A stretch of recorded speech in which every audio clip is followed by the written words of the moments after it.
and my sweet, salty sister in Christ, Miss Rochelle Burchett. Happy Sunday and welcome to the Salty Sister Radio Show. We are so glad to have you on this beautiful day. And as we've posted and talked about tonight, we have special guest with us, April Blaylock.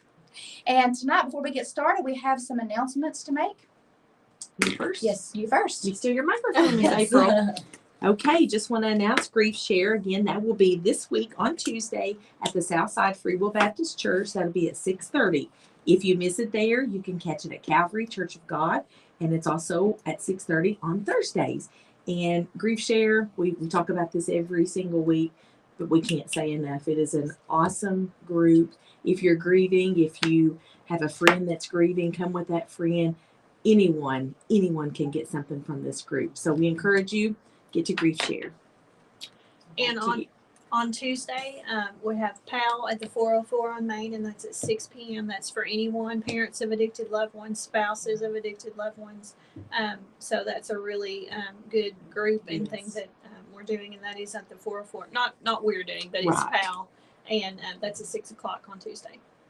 And then what we're really getting ramped up for, we were blessed to have Jonathan Lott speak with us at Southside Church this morning to get everyone ramped up for the tent revival that's coming this Friday and Saturday night at the Haven of Rest. And what is the start time on that revival? 6:30. 6:30. Okay, at 6:30 Friday and Saturday night, tent revival. So please, we have chairs, but you may want to bring a chair because we're expecting a big crowd.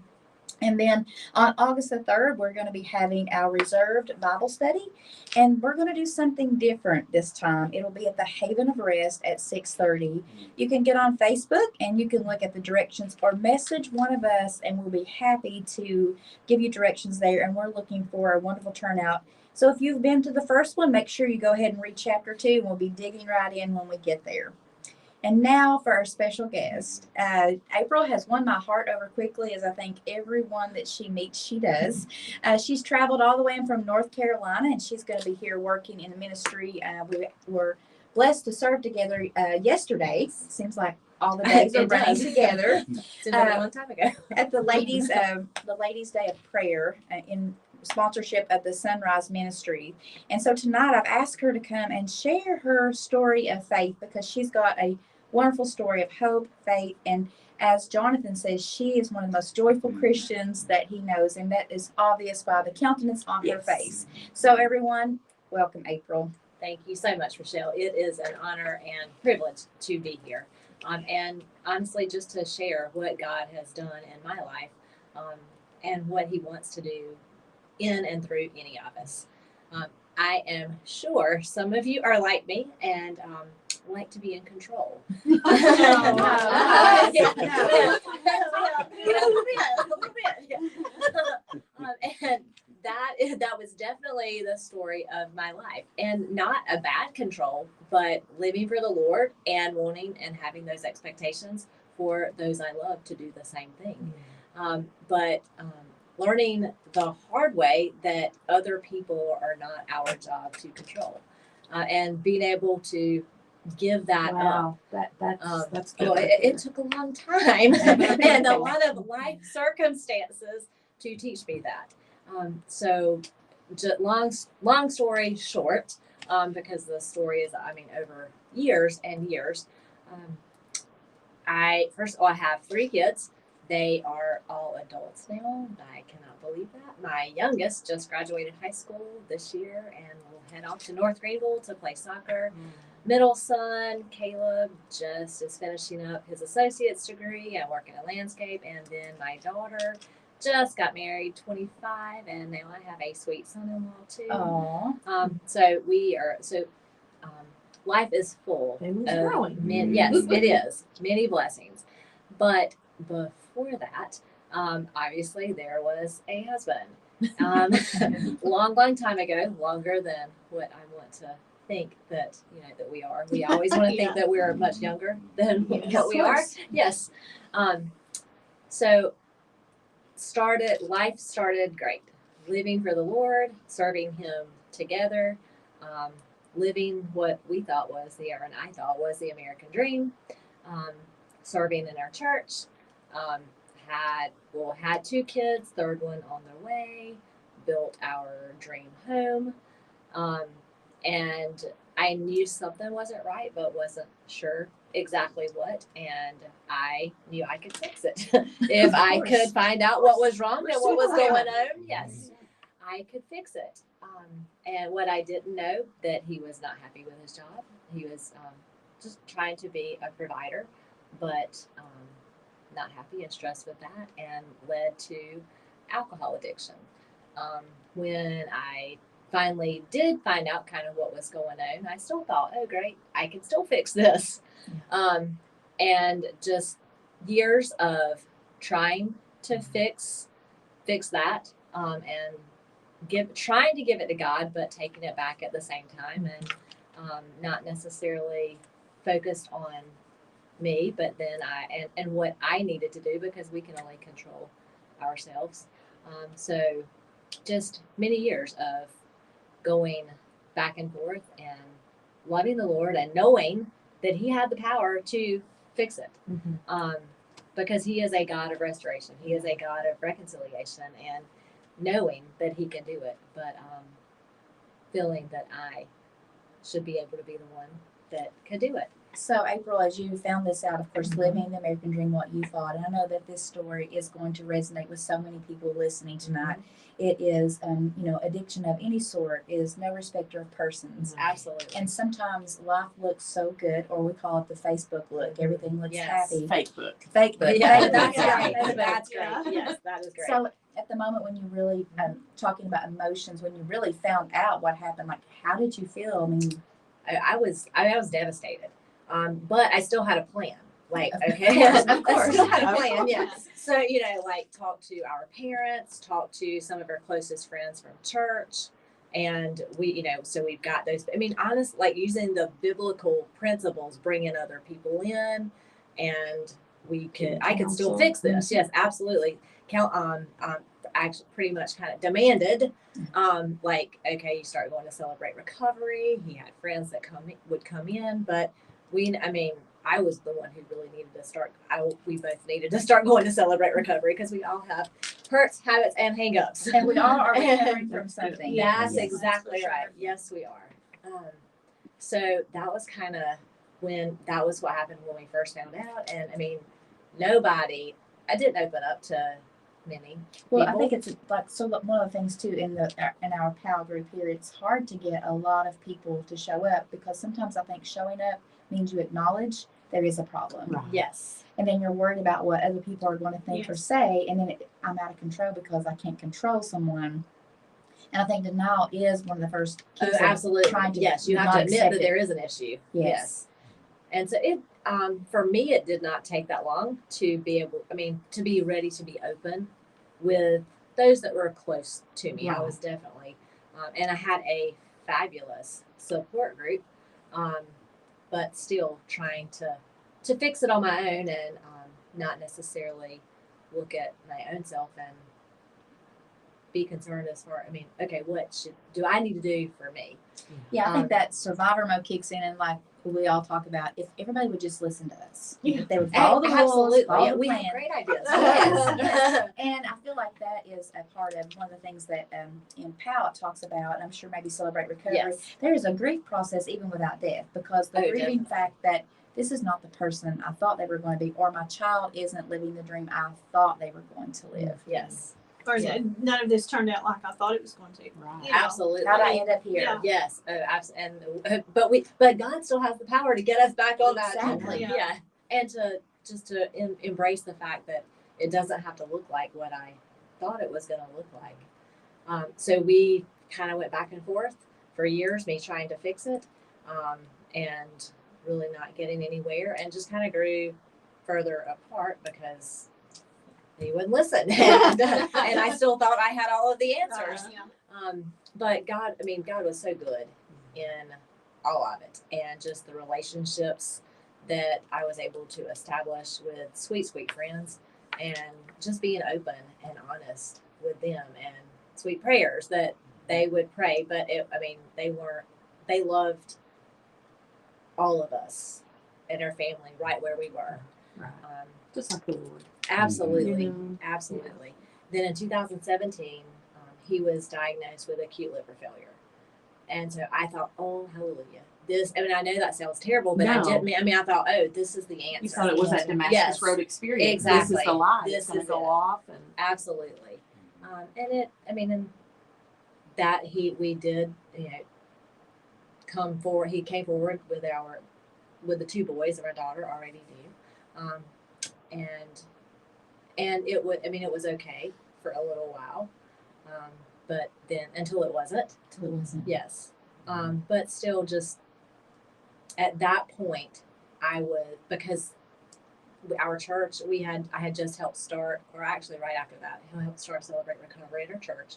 And so I was beginning to learn that we do all need recovery from something. Yes, yes. And so I actually got to do the step study.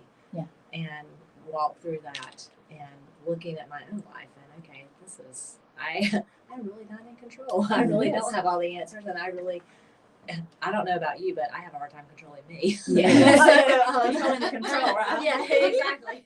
So I'm not sure why I thought that I could control anybody else. So it was just freeing to be able to realize that I didn't have to be in control and that I don't have to. It's not my job. That I just need to focus on me. Ended up in rehab a couple of years later, and things just kind of continued in different directions. But God was using that time to grow me and my kids, honestly, as they had gotten older.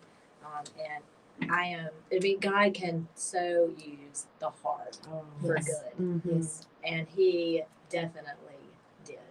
Yes. We saw Christian marriage counseling, family counseling, just grasping at whatever we thought we could do to save the marriage and the family, because I thought that was what You're supposed the to do. restoration and the reconciliation would look like. Yeah. But it didn't. On June 3rd of 2020, actually just a few days after the kids and I had moved out, he passed away from the cirrhosis. Not what we had no idea that it was coming. And so while he absolutely brought restoration, it totally didn't look like what we thought it was going to look. Never does. No, but he just so faithful in it. Yeah. And we had actually just moved in with my mom and my stepdad, and we thought we were there for them to help us. And just 12 days after Stephen passed away, my stepdad actually fell, and the only reason we know what happened is because we caught it on the security cameras, and he was killed instantly. Oh, goodness. So we just, Yes. yes, absolutely. But God, so we were just like, okay, Lord, we weren't here just for us. We were here for each other. So we still live with, the boys that I do. Ryan's getting ready to leave though, but we are still with my mom, and just, it's What a blessing for her, though, that support. You had no idea, and how that God sees way ahead of time. And absolutely. while it's hard, and I'm sure there's anger, there's guilt, there's frustration, there's just all Every kinds of raw emotion. emotions, and then one day you think you've got it, and the next day you're hitting the gut and you think you don't have it, and then Yes, absolutely. And I feel like the thing that I've dealt with is when God helped me realize that you can't keep your son alive, Yes. and then because his addiction became my addiction because I was being addicted to control the addiction or to control him, and Right. it's been hard, like taking my gripping, pulling the finger, gripping my hand Yeah. from things. Well, especially when it's your child. It will, Like, but there are you- times that you feel like my gut and the like, okay, I probably need to touch back on this again. Yes. And it's a constant reminder that God says to me, "This is between me and Him, not me and you." Right. But it's still hard, and I can't imagine as a spouse going through that with your kids too, what they experienced and how they felt. Yeah. Well, I love the relationship that we have. Just because the years of dealing with this, I was always very open and upfront, not sharing too much with them, but being real. And you Trying can to be count that on, parent and protect them at the same Exactly. time. And yes, but being authentic and genuine and just pushing them to the Lord, because I knew I can't always be there for them, and I want them to know that they need to rely on the Lord. So just such a blessing in that. And I love, like you mentioned, the grief share. Yeah. I love that. And I know for a while I felt really guilty because I didn't feel like I was grieving the way I thought a spouse should grieve. And counseling, and I mean, helped me understand that grief doesn't have to look a certain way. Right. Exactly. And I had already lost the marriage that I thought I should have. You lost that a man long a long time. time ago. Yes, exactly. But just because of everything that was going on, I wasn't able to grieve. I was looking after everybody else, and I didn't really grieve my stepdad until a year later because I took on the job to look after my kids and my mom. Yeah, and I mean, and it was okay because God was in it. But he used that to help heal you. Absolutely. I mean, that's what's so amazing. God had already put you in that place for this time, absolutely. for such a time as that. Absolutely. You know, and had you there. Yes. And that was healing. That's yes. and it didn't look like we normally think oh healing my would look goodness, like. no, it did not. And just, I mean, like, and that was COVID year. So it was really, I mean, there were lots of things that were hard, but then there were things that ended up being a blessing because I'm a teacher. So at a private Christian school. So we were able to do a little bit differently. We had kids had the option to be in school or to not be in school, but we weren't allowed to have like the parent volunteers coming in. So I didn't have to face a lot of people. I just had my kids, and that was like at that time that's kind of what I needed because I was Throwing just yourself into that. exactly. So that was helpful, and then just what God has done since then in bringing the restoration and the reconciliation, and then just like 5 or 6 months ago, some friends that were at Jonathan's church when he was the pastor there had been praying about introducing us. And they prayed for love almost a this year. story. Yes, they prayed for almost a year before they ever told either one of us about each other. And so just what God is doing and has done in that. And this was probably blindsiding for both of you because I think you were like, no, I'm not going to, this is me. And I think his words, if I may say, is like, I knew it was her when she walked in. I knew which one she was. So, and we know Jonathan's April. And that's, I'll have her in my phone. We do. Yeah. But, We got to talk after the show. Yeah. The last time. After show. Well, I do tell anybody if you talk to Jonathan first, if you don't know me and you talk to Jonathan first, knock it down about 20 levels. It's the reality of who I am. Yeah. No. So looking where you are now and the joy that's in your face and, thinking about when you see people who have endured so much and you endured quite a bit of loss in different ways from your husband dying plus your father-in-law plus realizing your marriage wasn't everything, all of those things, all of those things weren't what you thought. Looking back now, how do you see how God really carried you back then? When you were going through it, you're probably thinking everything. But Yeah. like now when you look back, what does it look like backwards? It's just, I know now as I love praise and worship songs. Mm-hmm. And as I was going through it, choosing to praise God and just claiming his promises Mm-hmm. and feeling like at times I can't do this, but I'm praising you because I know you can. Yes, Amen. That's great. That. That's great. And just, my favorite times would be just like in the bathroom by myself, blaring the music and just raising my hands to the Lord and just praising that him. complete surrender. Absolutely. And no, I have no idea what this is going to look like, how this is going to turn out, but I know you're faithful, and I don't have to know what that's going to look like. And then now I know I just singing some of those same songs on this side of it. Yeah. It's just absolutely incredible. Just amazed at Just okay, in Lord. awe. Absolutely just overwhelmed. I don't think people quite understand the power of praise. And I know Psalm 22:3 says, God inhabits the praise of his people.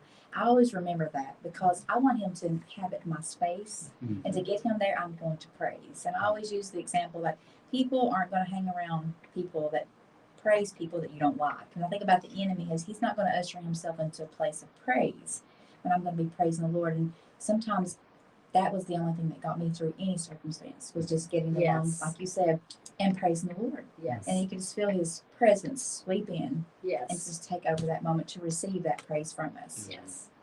Yes, you can. So I went to grief share last week for the first time because I just lost my mom recently, and Oh. but they were talking about that God looks on praise so differently when He knows it's hard. Yeah. It's true. I mean, Yes. And when you're doing the praise through the hard times, it changes you too. And now worship absolutely. can look different for you now than worship looked for you. Because when you're worshiping with the song you were worshiping with then, how it has a different meaning probably to Oh you my now than goodness. it did then. Yes. because sometimes I think you don't always maybe feel like you Right. should, but this is what I need to be doing. So I'm going to do what I know I need to do. Sometimes even if I don't feel like it, Yeah. and then you do feel like it after a little while. Yeah. It's one of those things about not feeling like going to church, and then when you get there, You're glad you did. yes, and then everything you're fighting everything to get there. I think the praise forces us to look up. Yeah. Instead of the circumstance, to look around or look down. I think the praise causes us to look up. And if we can keep our eyes That's right. on the Lord, we won't stumble, we won't fall, we will get through it. We will. Yeah. Well, and then when you're praising God, you're praising Him. You can't do both things at one Right. time. Yeah. It's one or the other. Mhm. So let's think about other women who may be in your situation dealing with this. What are some things that you would share with them, like when this first happened to you, Mhm. everything that you've gone through? Mhm. What advice could you give them? Because I know they're probably wringing their hands, going Yes. through the motions of these things. What would you Absolutely. say? I would say have a good sister in Christ Mhm. that you can go to, that will pray with you, and that will help encourage you. I had actually my mom, but then also sweet sisters, whether at church or definitely where I worked, that just rallied around me, and I was able to be real and authentic and genuine, and they would pray for me, and then just praising the Lord in it, and like I knew that He was able. I knew that He could do. He could make it all go away. But I just trusted and knew that it was going to be okay. No matter what it looked like, it was going to be okay. And thank goodness we don't know like what's going to happen the Yes. next minute. Because exactly. if we're just focusing on the now and just, okay, Lord, I'm praising you now. One of my most favorite quotes from your grandfather is, "We don't know who holds tomorrow. We don't know what tomorrow holds, but we know who holds tomorrow." Yes. And we can rest in that. There is such comfort and rest and peace and assurance in that. God, I don't know what tomorrow's going to look That's like, right. but you do. And you know what? Absolutely. He's already there. That's If right. tomorrow comes, God, you're there. You're there, and you're going to take care of it anyways. Yes. So I'm not going to worry about it. Absolutely. I mean, I live my life by that. God, Mhm. I can't fix it. Yes. I can't fix it, but you can. You can. And I would say if you're doing counseling, keep doing it. Even if because for me, it didn't help our marriage, but it helped me. Yeah, that's good. That's good. And because again, you can only control you. And Right. so just being able to apply what you're hearing to you. And through all of this, you began a whole chapter or a thing of Celebrate Recovery, or you lead it Our now. church, Yes. our church did. Yep, absolutely. I was able to be a part of that. So And such a what ministry blessing. came from Right. that Yes. that's going to minister to others now too? And I've had the opportunity to speak to quite a few wives who are dealing with the same thing, and addiction is the same. Yes. Like it's amazing to me. So looking at them, broken now, just devastation, and you have the ability to say, I know you're going to Yes. get through this, Mhm. because I'm sure sometimes when you're dealing with them, praying with them, encouraging them, you see yourself where they were at one time. Absolutely, Mm-hmm. absolutely. So it's so helpful when we have that credibility story. Hey, I overcame this with the Lord. We Yes. got through this Yeah. together. I read the other day, it said that when we get ahead of God, it's hard to see when the light's behind us. And I thought, well, that's pretty powerful because in control, sometimes we want to run ahead Yes. and go ahead and take care of things.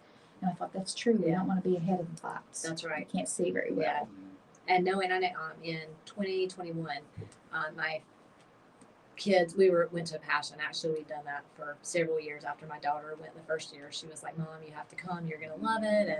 And so we did that. But it's been a blessing every time that I've been able to go and with my kids. And in 2021, though, God just gave me the verse that I can do immeasurably more than what you think Think or ask or imagine. Yeah. And I was like, okay, God, I know you can, God. Like, I believe that. And I know you can. And I don't know what that's going to look like, but I know you can do it. And I had a moment this afternoon that I was just absolutely overwhelmed. And I am not a crier.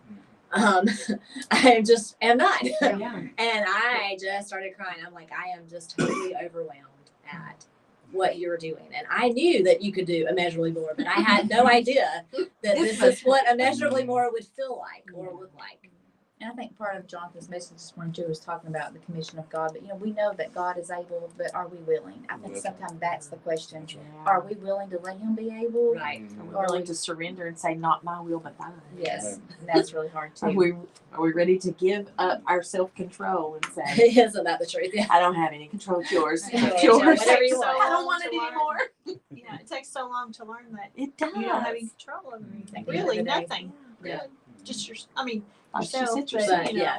And we don't do that. No, We don't do that. No, that well. no, not that well. So And I love the fact that what makes Celebrate Recovery so effective, what makes Grief Share so effective is when you have actually been in those shoes. Right. You can say, I know how you feel because I've been there.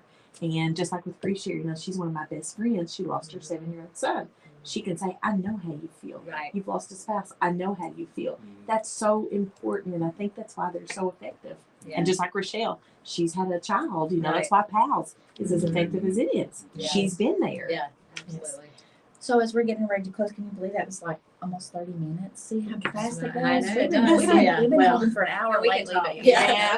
we thought we were going to get an hour a long time ago, but it Well, never when came. we first started the show, we said, there's no way we'll be able to talk 30 minutes. We're like, is that really We're hard? such talkers. We are such talkers. But before we do close out, I wanted to ask you, was there, I know that you just said Ephesians 3:20 was a verse that recently came to you, but is there any other verses that you held on to more than others during the entire process? I don't know that there wasn't a specific one. Just I mean, all- yes, absolutely. I mean, just because as I would have my devotion or as like I look back at my sermon notes and see like what the different topics at church that we were going through and the notes that I would write. I do remember recently I was looking through sermon notes and I had written several in a bunch of different places, Christ is enough.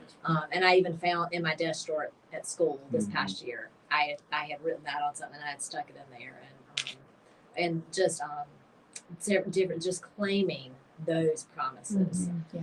And all I want is you, Jesus. Yes. And then finding those after the fact is the confirmation that I was enough for you. Absolutely. I was enough for you. Absolutely. April, we appreciate you being here with us again, and Jonathan, of course, you've been to your story is a story of faith, but the joy that you tell it with is amazing, and we're so thankful to have you and to share your story. And I know that there's so many other people out there, and I'm sure if anyone wants to reach out to you, they can message us on our Salty Sister page, and you'd be happy to do Oh that my as well. goodness, yes, absolutely. God can use your greatest hurt to become your greatest ministry. Well, everyone, thank you so much for tuning in, and we will see you next week with some bittersweet news. So please make sure you join in.